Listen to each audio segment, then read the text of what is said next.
बैंकों का बैंक यानी भारतीय रिजर्व बैंक ऑफ इंडिया ने लगातार छठी बार रेपो रेट बढ़ाया है।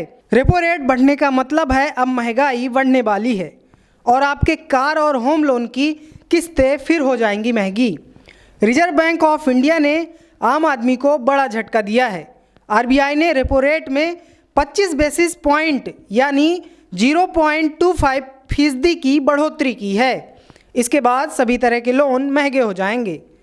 भारतीय रिजर्व बैंक के मौद्रिक नीति समिति की बैठक खत्म हो गई है। इसके बाद आरबीआई गवर्नर शक्तिकांत दास ने ब्याज दरों को लेकर अहम फैसला किया है। आरबीआई गवर्नर ने रेपो रेट में 25 बेसिस पॉइंट यानी 0.25% की बढ़ोतरी का ऐलान किया है, जिसके बाद प्रमुख बाजार दर यानी रेपो रेट 6.25% से बढ़कर 6.50% हो गया है। आरबीआई ने लगातार छठी बार रेपो रेट बढ़ाया है। केंद्रीय बैंक के इस कदम से अब आपके लोन महंगे होने वाले हैं। इससे आपके लोन की ईएमआई भी बढ़ जाएगी। The unprecedented events of the last 3 years have put to test monetary policy framework across the world. In a very short period, monetary policies across the world have veered from one extreme to the other in response to a series of overlapping shocks.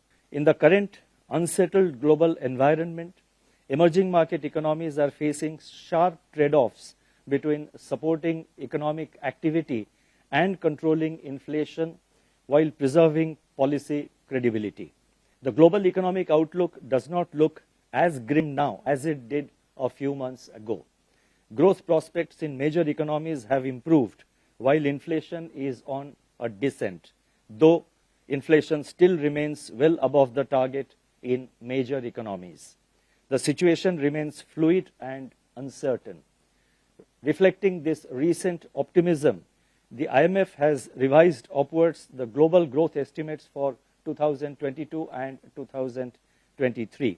आपने repo rate के बारे में कई बार सुना ही होगा। हम आपको बताते हैं कि रेपो रेट क्या होता है और इसके बढ़ने और घटने का क्या मतलब होता है। जब भी केंद्रीय बैंक यानी आरबीआई इनमें से कोई भी बदलाव करती है तो इसका सीधा असर आम नागरिक पर पड़ता है। रेपो रेट का अर्थ होता है कि रिजर्व बैंक द्वारा बैंकों को दिए जाने वाला कर्ज की दर बैंक इस चार्ज से अपने ग्राहकों को लोन प्रदान करता है।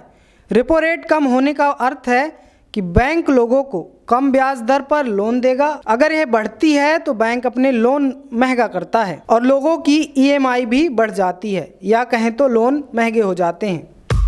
लेटेस्ट खबरों के लिए सब्सक्राइब करें हमारा YouTube चैनल